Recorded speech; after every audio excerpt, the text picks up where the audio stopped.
Good evening, ladies and gentlemen. You're listening once again to the Hour of the Time. I'm William Cooper.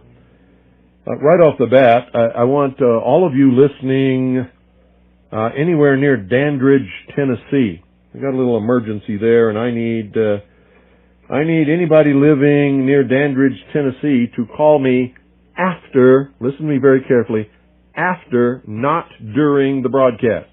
I cannot discuss it on the broadcast, so don't call in and say, I'm from Dandridge, what can I do? I need to talk to you privately on the phone after the broadcast. Okay? Anybody who lives near, reasonably near, Dandridge, Tennessee, I need you to call me personally at this same number that we're going to open the phones with later. You know, it's our call-in line after the broadcast. That's after the broadcast. Please don't call during the broadcast because I'm going to have to be rude and hang up on you. I cannot discuss it over the air. But we have a little emergency, and I need somebody who's willing to give us a little help. That's Dandridge, Tennessee. Okay? Boy. Let me tell you right now that you're lucky to be hearing me live tonight because last Friday I get calls from several different people who are on their way here. And all this week we're going to be meeting and making some decisions and some plans. And I will not be live on the air again after tonight until July the 3rd. You'll be hearing reruns on WBCQ tomorrow night through July the 2nd, and then I will be back live July the 3rd. For those of you listening in the Round Valley, there will be no broadcast of the Hour of the Time in the Round Valley again after tonight until July the 3rd. I'm going to be busy with a lot of people coming to visit. We're going to be talking over some very important things, making some decisions, and making some plans. And ultimately, you're going to know about these things, but probably won't be for a while. These are very important people in the Patriot community, and these are very important meetings. And as far as I'm concerned, these are the cream of the crop of the people in America who are willing to fight and die for their country if need be. And they are, in my estimation, the modern founding fathers. If there ever could be a parallel to the founding fathers, these are some of those people. Not all of them, but some of them. And so that's what I'm going to be very busy with for the rest of this week through the weekend and Monday. And they should all be gone Monday evening or Tuesday morning, and then I will be back live on Tuesday evening. And for all of you out there who are listening, we're not plotting anything. We are American patriots who believe in the Constitution. We believe in the law. And we believe, as I have repeated over and over again on this broadcast, whoever fires the first shot loses. The feds have done that several times, and they're in the process of losing because of it. You don't have to worry about anything that we're going to do. But I will tell you this. If and when civil war breaks out in this country, you will find us the most formidable force that you can imagine, and we will go after the enemies of this republic without fail. We will pursue them aggressively, and we will fight and take down any foe that we come into contact with. As you all know, I am the intelligence director for the Continental Army of the second. I don't want to impinge upon the proper credit due to those who were members of the Continental Army of the Republic. We are the Second Continental Army of the Republic. It is made up mostly of active duty, honorably discharged and retired enlisted men and officers who have served in the armed forces of the United States of America. So that should give you some idea of what we might be capable of. We are not planning, nor do we, or will we, ever take part in any revolution. When you hear the word revolution, the word masses, the word, lots of these little code words, those are communists speaking. And believe me, you don't want to take part in a revolution in this country. You want to take part in a restoration, which is exactly what we intend to do. We will restore a constitutional Republican government in this country. We will do it with the moral high ground. We will never fire the first shot. But when the first shot is fired, I guarantee you, there will never be another Waco. These things are not going to occur in this country again. But the powers that be, that plot these things, that plan them and carry them out, they can't resist it. And so eventually they will fire the shot that will be, once again, like at Lexington and Concord, heard round the world. And when that happens, we will take them to task in earnest. And believe me, we will take them down, and we will restore constitutional Republican government in this country. And lest you misunderstand what I'm saying, I don't care what you believe in or who the hell you think you are. Listen to me very carefully. Patriots are everywhere, and they outnumber the scum-sucking socialist communists in this country. Not only that, but we have guns and they don't, because they don't believe in it. We're willing to die for what we believe in, and they're not. We will win, simply because of these things, if nothing else. And there are patriots everywhere. If you think you're safe revealing that you're an enemy of this republic, you better think twice, because your secretary might be a patriot. The person you're talking to might be a patriot pretending to be a socialist.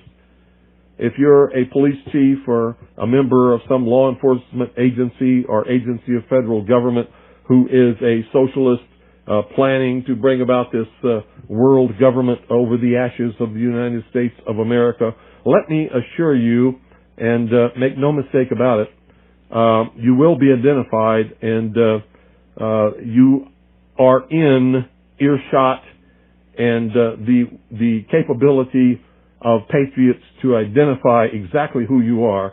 And Madame Defarge, ladies and gentlemen, is knitting furiously. And if you don't know who she is, read Tale of Two Cities. That will be a great eye-opener for you. Patriots are everywhere, literally.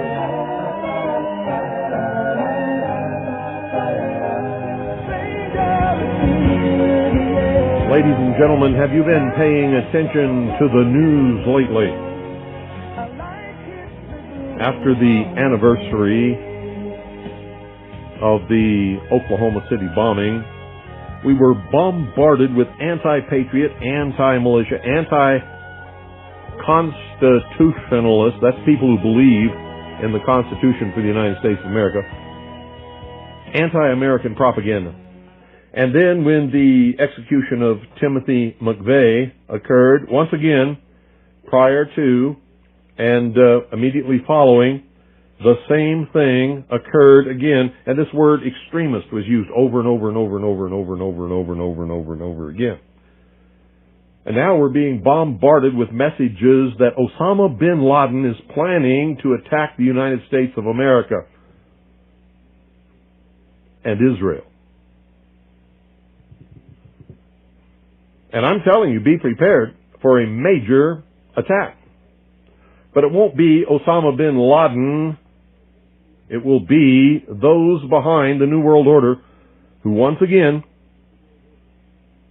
want to take the guns and the freedom away from the American people, because we're the only ones left in the world who can oppose the destruction of freedom in the world and the implementation of a one-world totalitarian socialist government, and that is the goal.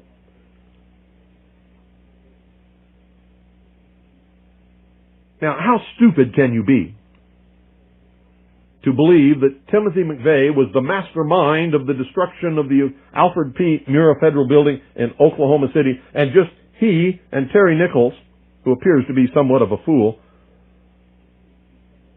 plotted, planned, obtained all the different materials, put together a bomb of such force that it brought down what we call in the military a hard target, a target held up by steel, reinforced, concrete, columns, and he had no help. No help. And that there really was no person called John Doe number 2, that was all a mistake, and the drawings and the pictures they put out were not real people, and that was all a mistake. Well, I know that's a lie because Michael Brescia, who is John Doe number 2, the spitting image of the drawings that they put out, wearing the exact same cap that was worn by the man in the drawings that they put out, with the same tattoo on his left arm, stood in front of me for 10 minutes and talked to me in the company of Timothy McVeigh. And Tim McVeigh was not the leader. Tim McVeigh probably didn't say more than 25 or 30 words during the entire time. Michael Brescia did all of the talking. And the last thing he said before they left, in their green Mercury Marquis station wagon with a puke yellow interior, was watch Oklahoma City.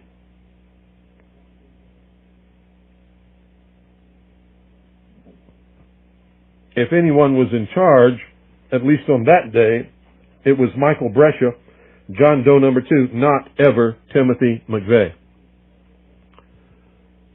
They told us during that conversation that they were setting out on a mission to make things better in this country, and that they had the approval of the United States Army, who had implanted them with computer chips, had given them their blessings, and knew exactly where they were and what they were doing all the time.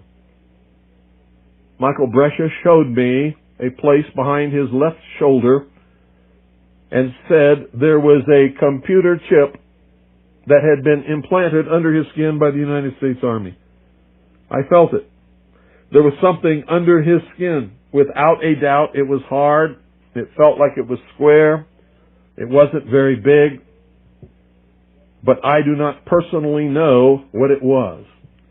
Timothy McVeigh said he had one implanted in his buttock and wanted me to confirm that it was actually there. I declined for obvious reasons. I wish today that I had not been so squeamish.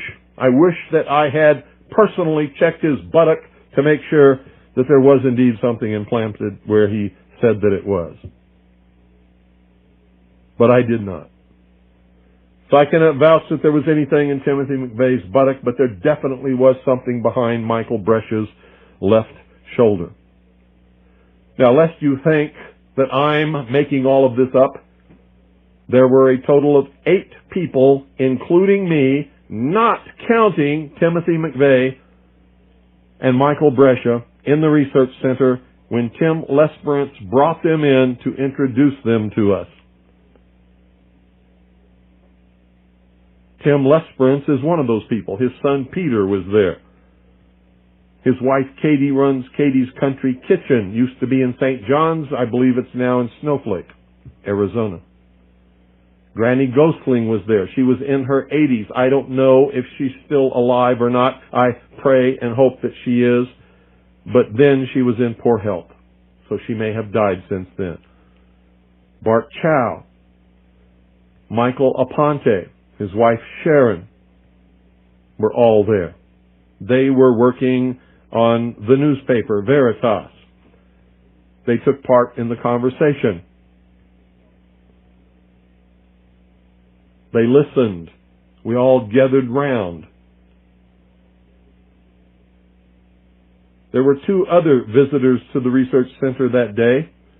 One, I believe I can find his identity in our database because he was a member of our intelligence organization and had donated some tables and file cabinets. The other, I don't remember who he was or where he came from or anything. He was just there. Maybe somebody else does. So I was not the only witness there. So, FBI Director Free, you are a damn bold-faced liar.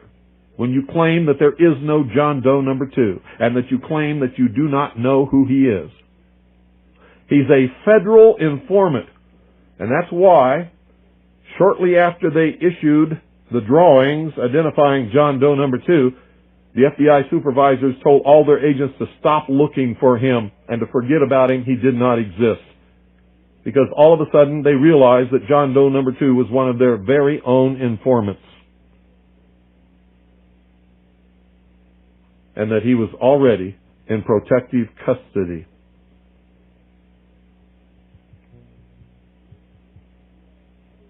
Louis Freeh, you are a bold-faced liar. The FBI is a subversive organization, has been for many, many years. They are a partner in taking down this country. Timothy McVeigh did not plan, nor did he put together, nor did he blow up the Alfred P. Murrah Federal Building, although he was a witting fool recruited by someone on the grounds of patriotism. I'm sure he was told that he was going to help squash internal dissidence and terrorism in this country. I'm also sure that he didn't believe that the bomb was really going to go off. I'm certain, just as sure as the day I'm standing here, that he probably believed that if it did go off, it would go off before anyone reported to work, or he believed that it would never go off at all. Why would he take credit for it when he's on death row and he knows he's going to be executed? Hell. Why not at that point? But I don't think he did it for that reason. I think he played his role right to the very end. And I think the reporter that reported what she saw and the other reporters who said they never could tell if Timothy McVeigh actually died or not, there was never a point where they could tell that he was dead. And she said that even after, listen to me, even after he was pronounced dead, he was still breathing. He was still breathing. Dead men don't breathe. No coroner, no doctor, nobody in the world can explain that. Nobody. Now we know that she is changing her testimony because somebody got to her and she's scared, and you can hear it in her voice. I spoke to her personally, and as soon as I brought up the subject, you could hear her voice changed, and there was fear, deadly fear in her voice.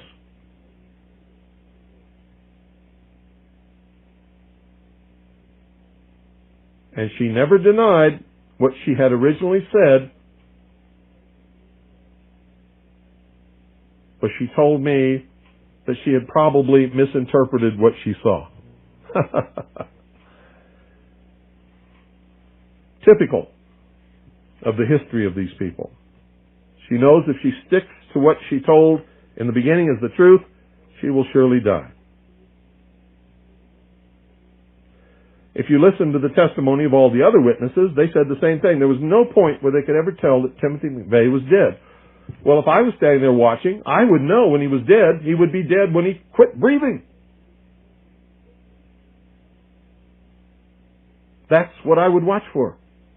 That's what any sane, intelligent person would watch for. But no one who watched Timothy McVeigh's execution could tell us that he ever stopped breathing. Nobody.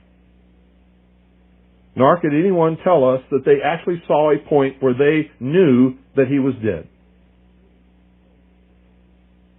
Until they were told by the medical examiner who pronounced him dead that he was dead. And then they believed it only because he told them, not because they had any proof that it was true. There was no autopsy. The body went straight from the prison, or so they tell us, to a morgue where it was instantly cremated. How could they do that in a state that requires all homicides to be autopsied? What is a homicide? Any death brought about by the hand of man, including executions. Whoa!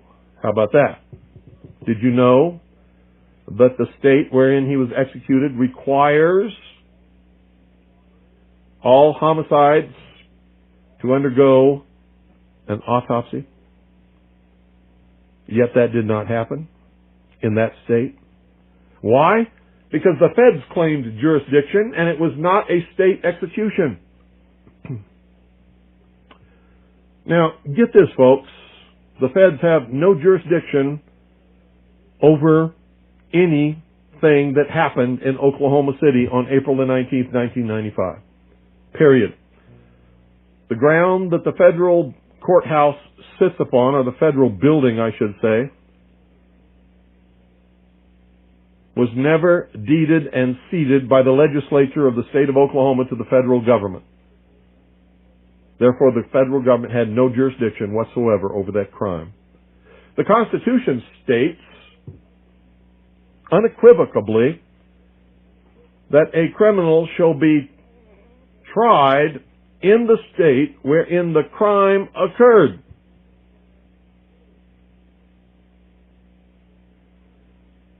Yet he was tried in Colorado.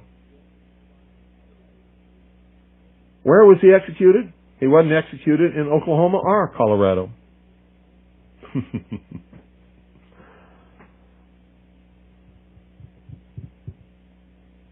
How about that? No autopsy, instant cremation. Sound familiar? Complete devastation of all of the evidence of the Alfred P. Murrah Federal Building. No independent, no outside, no civilian, no state investigation was allowed of the bombing site whatsoever. The building was razed, blown up, and guess how they had to blow it up to bring it down? They had to put shaped charges on the remaining pillars to bring that building down. Heck, why didn't they do just like Tim McVeigh did and pull up with a, Ryder rent-a-truck and with 4,000 pounds of bullshit in it and light a match?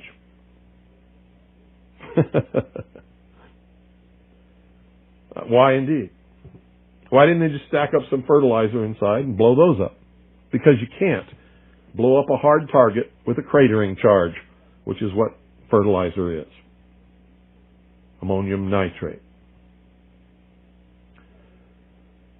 And so, the feds never looked for John Doe number 2. In fact, they ordered their agents not to look for him and sent out instructions to all police departments and agencies that there was no John Doe number 2, that Timothy McVeigh and Terry Nichols were the only participants in the bombing, and not to look for anybody else. How about that? They're doing the same thing today with Osama bin Laden, and that's where I've been getting at. Can you believe what you have been seeing on CNN today, ladies and gentlemen? Can you believe it? Supposedly, a CNN reporter found Osama bin Laden, took a television camera crew with him, went into Osama bin Laden's hideout, interviewed him and his top leadership, his top lieutenants and colonels and generals in their hideout. This is a CNN reporter with a camera crew. And he came out and told everybody, within 3 weeks, Osama bin Laden is going to attack the United States and Israel. Now, don't you think that's kind of strange, folks? You see, because the largest intelligence apparatus in the world, with the biggest budget in the history of the world, has been looking for Osama bin Laden for years and years and years, and can't find him. The FBI also, under the leadership of Louis Freeh, has been looking for Osama bin Laden for years and years and years and years and years and many years, and can't find him. Some doofus, jerk-off reporter with a camera crew waltzes right into his hideout and interviews him.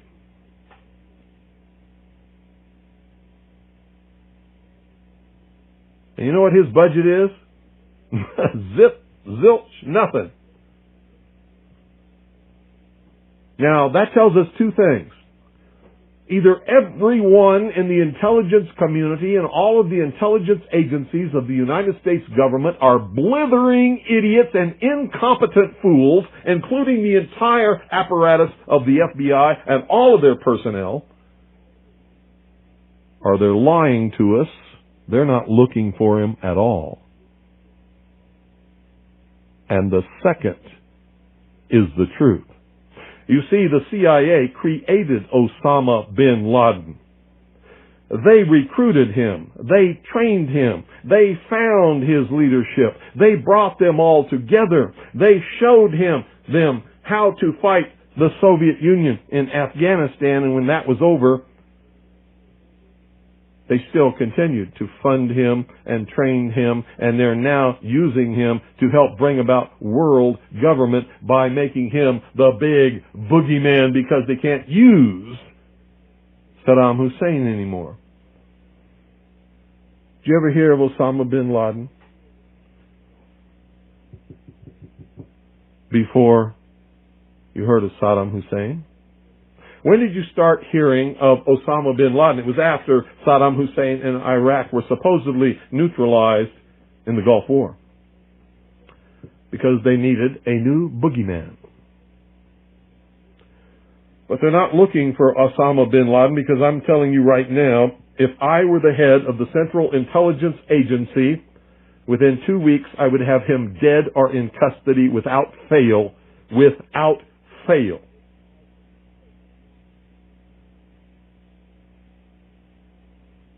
If I had those assets and that money, he would be mine. I would own his terrorist ass within 2 weeks without fail.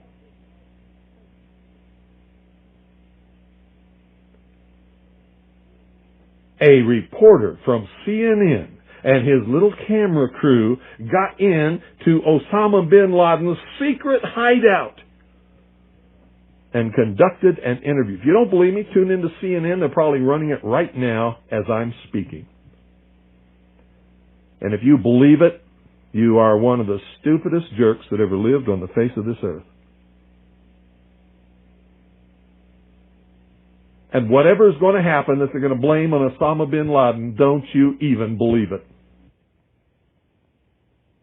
Another socialusion, social engineering project to change the minds and the attitudes and the beliefs of the people of the world, and especially the United States, to bring about one world socialist totalitarian government.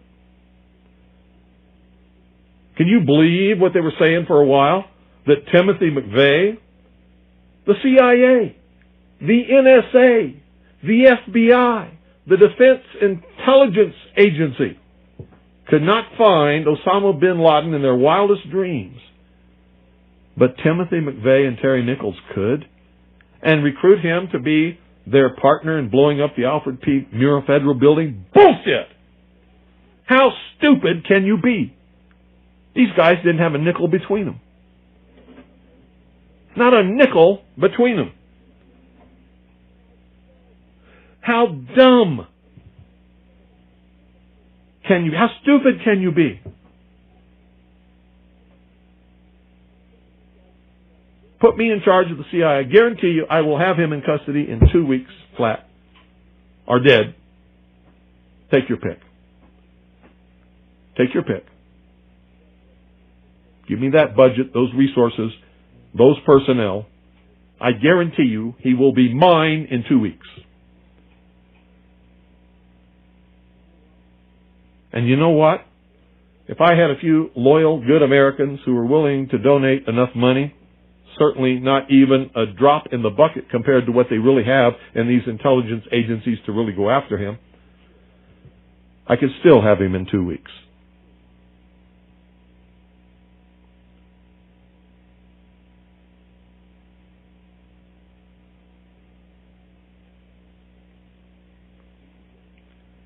Piece of cake.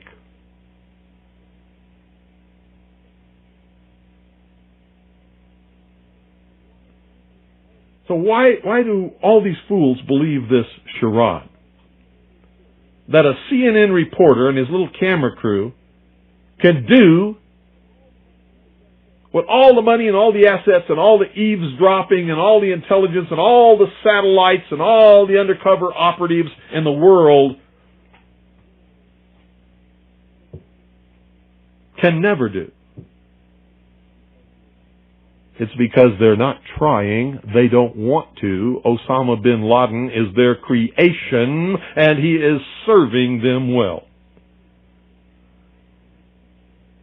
When in hell are all you people going to wake up? Are you kidding me? I mean, is this some kind of incredible joke that people are so stupid they'll fall for this?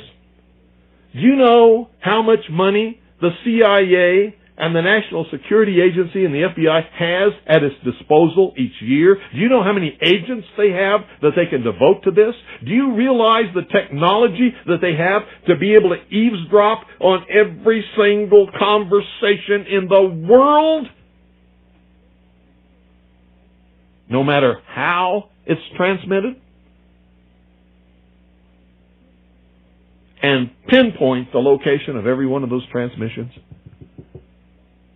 And they can't find Osama bin Laden, but some CNN reporter, he just waltzes right on in there with his camera crew. Just like he knew where they were all the time. Bet you it was the CIA that sent him there. I told him where he was. And of course they know where he is because they created him. They're the ones that are funding him and backing him and helping him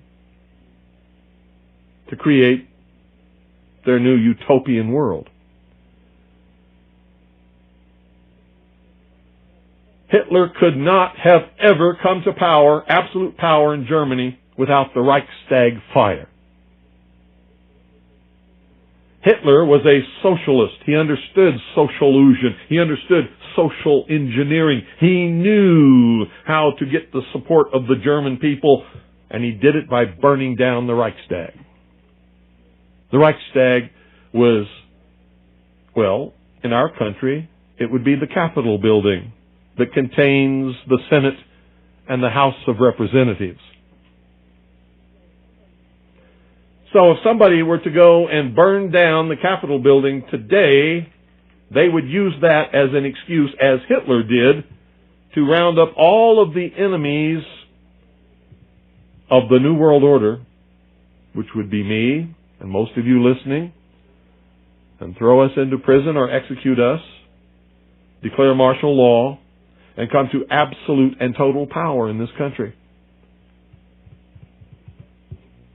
I wonder what Osama bin Laden's targets are supposed to be. And if they don't, if this doesn't materialize in the next 2 or 3 weeks, it will eventually materialize because they haven't succeeded in getting the guns out of the hands of the American people, nor have they succeeded in taking our freedoms away. In fact, there's been a great awakening in this country and a big backlash against these Marxist, communist, puke-faced, lying, subversive, Nazi, jackbooted Gestapo thugs that is gaining momentum.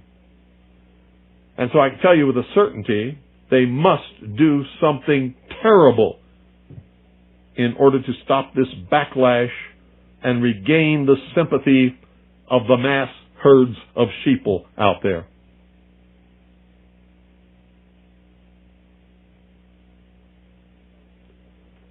And I'm telling you, one of the things that will give us the moral high ground and will begin civil war is the day that they begin declaring martial law across this country, taking guns out of the hands of the American people and rounding up American patriots. The war will start on that day. On that day.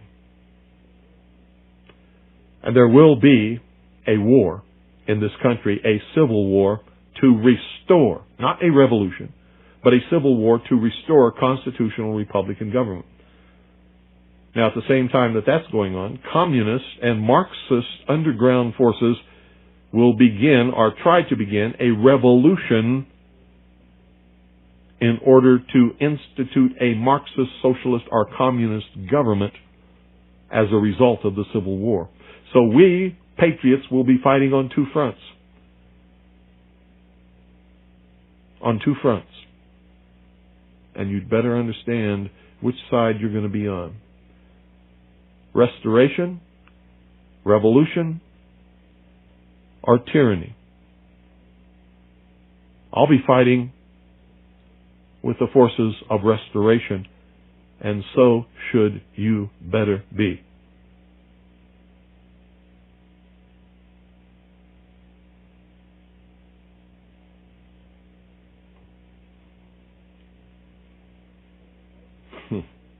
And supposedly, we're not the only nation searching for Osama bin Laden. So the vast economic resources, the vast technological resources, the vast personnel resources, the vast networks and intricate web spun over all these years by the CIA, the FBI, and the NSA can't find Osama bin Laden, but CNN can? Bullshit. Timothy McVeigh and Terry Nichols could? Bullshit. So many people in this country have their heads so far up their ass, I doubt very seriously if they will manage to extricate it before they suffocate.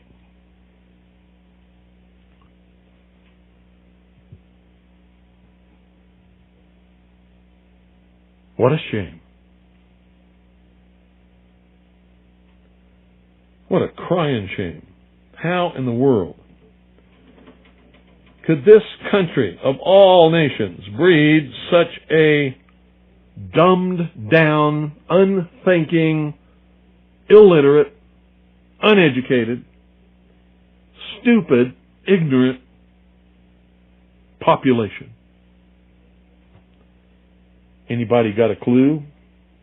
We're going to open the phones. 520-333-4578 is the number. Be right back.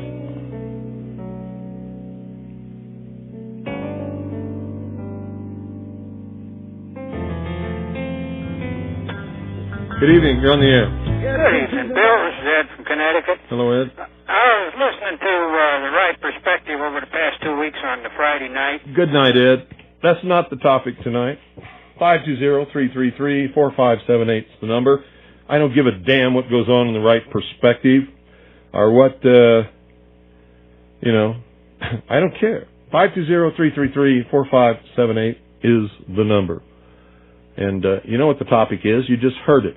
You got something to say about it? Call 520-333-4578. How could you listen to all of that and then want to talk about some lying, puke-faced, scum-sucking creep says on The Right Perspective? Good evening. You're on the air. Hello? Hello. Bill? Yeah. This is Dennis in Indiana. Yeah. You know me. I've got the Cremation Act, Indiana Code here. Uh-huh. And in Indiana, you can't be cremated until 48 hours after the death. How about that? Sooner. Yeah, but they did it immediately, didn't they? It says, except when waived in writing by city or county health officer. Yeah, and why would they do that? Well, there's a paper trail there to maybe follow. Yep. I just found that out from a mortician the other day, so I thought I'd check out the facts and then give you a call. Great. Thank you. Take care. Thank you. Thanks for calling. Bye-bye. See, folks? 520-333-4578 is the number. According to the federal government, Timothy McVeigh was cremated, within 12 hours of being executed. Good evening. You're on the air. Good evening, Bill. Stephen Maine. Hi. You heard of a Pam Schuffert? Yeah, she's full of crap. Okay. Wanted to check on it because I got an email this morning saying that she's been over in the Balkans talking to these She's German full of crap. stormtroopers. Full okay, of crap. Thank you. She's what you call a disinformation agent, just spouting bullshit everywhere. I get them too. She sends them to me too. It's all bullshit. Really. Believe it or not, it's true. 520-333-4578 is the number. And the topic? Good evening. You're on the air. Yes, good evening, Bill. How are you this evening? Good. I had read on the internet today a couple of things about Osama bin Laden, too. with regards to the CNN reporter getting into his ultra-secret lair, whatever the hell it is, you know. And I couldn't help thinking the same thing. Must be on the moon, huh? Well, yeah, you know. Oh, well. How'd this reporter get there, you know? It's amazing how you have all the American intelligence agencies, British intelligence agencies, everybody's looking for this guy. And all of a sudden, you know, some clown comes in with a camera and, oh, now he's on TV. Oh, here he is. Let me tell you something. If he's an enemy of Israel and the Mossad can't find him, then this thing is the biggest joke that you ever heard of in your life. Yeah, exactly. I was actually trying to explain to some friends this weekend, you know, about how Osama bin Laden is just the next. I even said he was the next Saddam Hussein. Yeah, he's the next boogeyman. Find some dark-skinned guy, and everybody can go, "Ooh, we hate dark-skinned people," you know, and hide behind this guy. And I actually think if anything does happen, which is very unlikely, it will. But no, that's not true. It is very likely that it will. Believe it or not. Well, I mean, in the next 2 weeks. If anything does happen, what about the 4th of July? It's the 225th anniversary of the Declaration of Independence. Yeah, what about it? You know? That's a good time for it to happen. Yeah, well, I certainly hope not, but I hope not too, but I'm telling you right now, as I told you before, I'm telling you that something's going to happen. If it doesn't happen in the next 2 or 3 weeks, something terrible is going to happen in this country, and it's going to be a terrorist attack. And we're going to know who did it. And we're going to watch CNN and whatever, and they're going to go, oh, and it's going to be big enough that martial law could be declared, and it could start the whole thing. Well, thank you for getting the truth out, and you have a good evening, sir. You're welcome. Thanks for calling. Bye. 520-333-4578 is the number. Good evening. You're on the air. Hello, this is Marie from Colorado, and you had posed a question in your program, why are people so dumb? Yeah. When I was in 11th grade, my American history class, Mrs. Sheldon was my teacher, and this was 1971. And so, yes, I am approaching 50, and she told us, she says, whenever you read the newspaper or you hear anything in the news, you ask yourself 2 questions. The first question is, who stands to make the money from what happened, and who stands to make the power from what happened? And she says, and if you haven't answered your question in reading that article or listening to the newscast, then you're not being told the truth. And the problem is that teachers don't teach like that any longer. Well. And my kids never learned that in their class. And I'm the one who told them, hey, kids, listen to this. Listen to what Mom says. Mrs. Sheldon told me this. And that's one of the reasons why people are so dumb, is because they don't analyze and don't instinctively think, this and this do not add up. Well, you're right. You're absolutely correct. Mm-hmm. And Mrs. Shelton, you're probably in your 70s by now, so anyway, here's to you. And God bless you, Mr. Cooper, for your program. And will you be broadcasting this when you're taking that week off? That's up to WBCQ. They're going to determine what they broadcast. If you have favorite programs that you want to hear again, call them and ask them to play them. Okay, we will. Thank you very much. Bye-bye. You're welcome.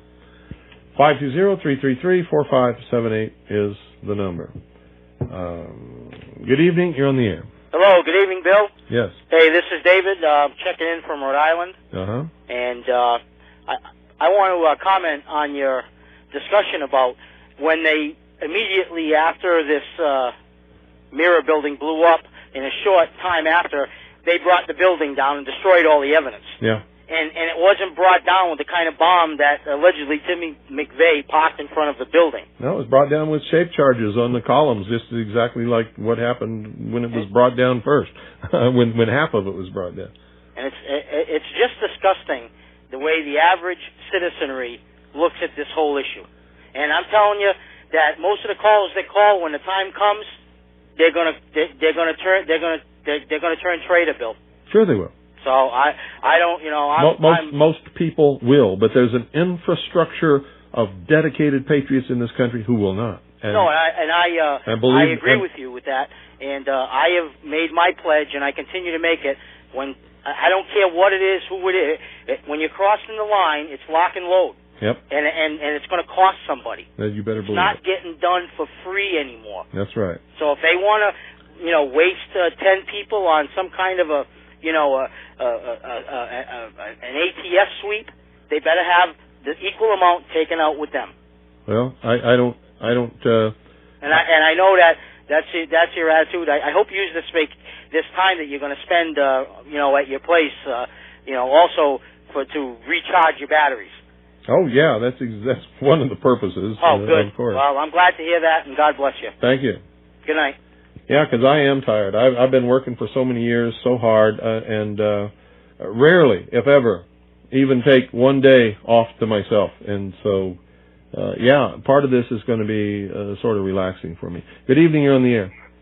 Yes, hi, William. There was an article in the New York Times about Daniel Spiegelman, who supplied the weapons for the Oklahoma bombing. Well, what he did was he was part of a group of so-called Aryan resistance army that was robbing banks and things and providing funding for the Alfred P. Murrah Federal Building bombing.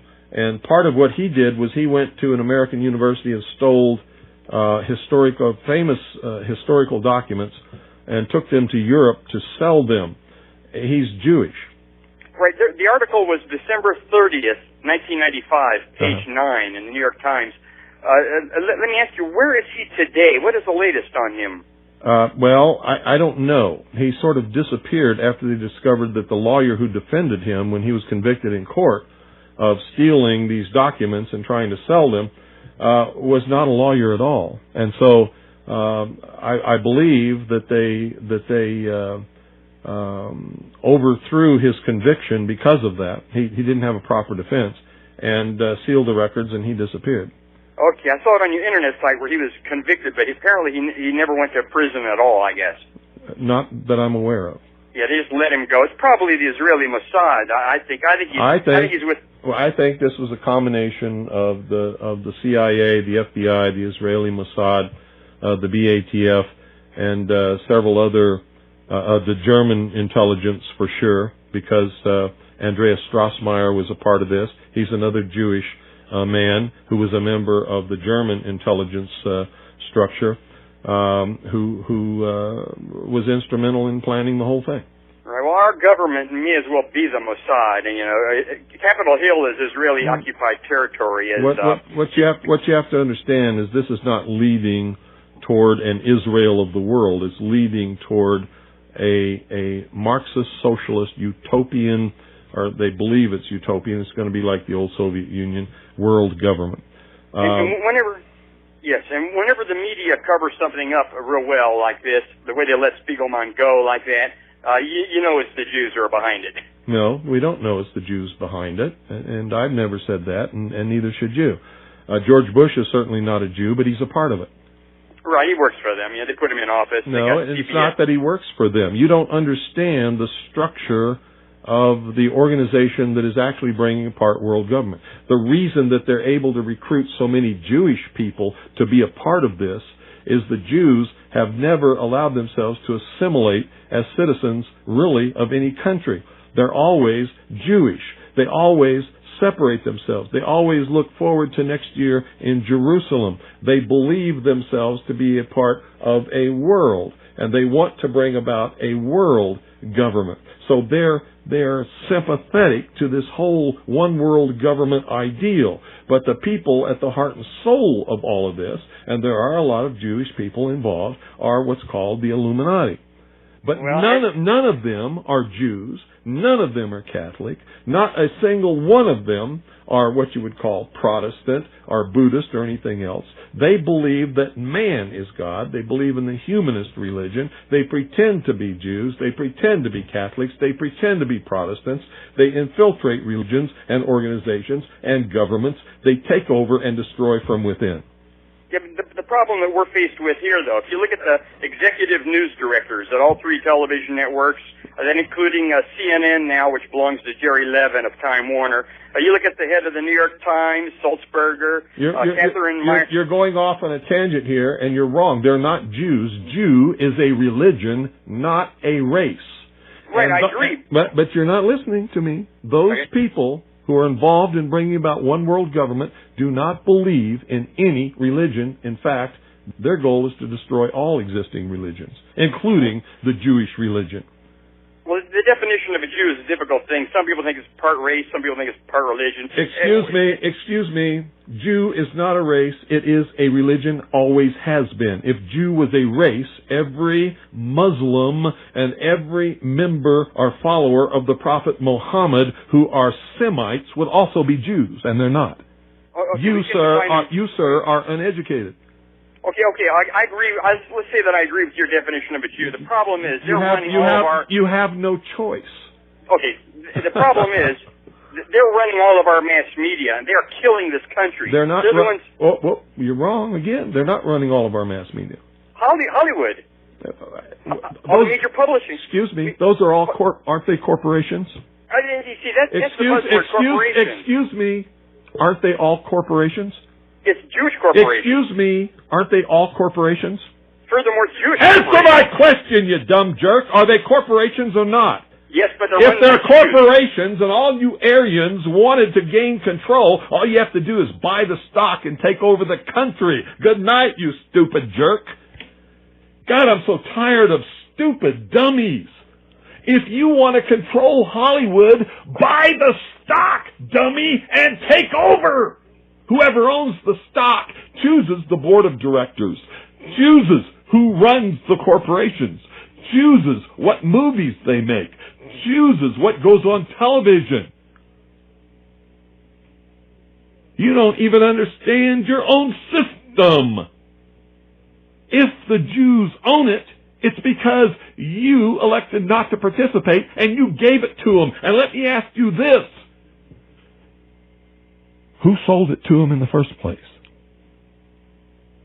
How'd they gain control of everything if what you're saying is true?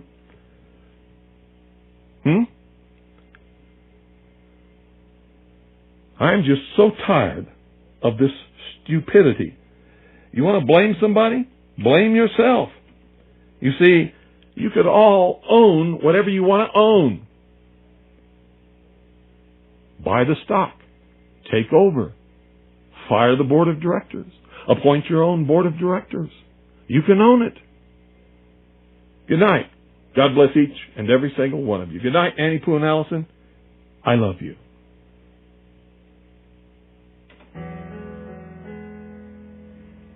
Don't mistake our revelation of some of the plotters in the Oklahoma City bombing and our reporting of the disclosure of a Jewish underground in this country that is absolutely a threat to the national security as confirming your misguided beliefs that Jews control this country. They don't. We do. We do. You understand that? If you don't, you better get a handle on it and you better learn it real quick. If they control it, it's because you gave it to them.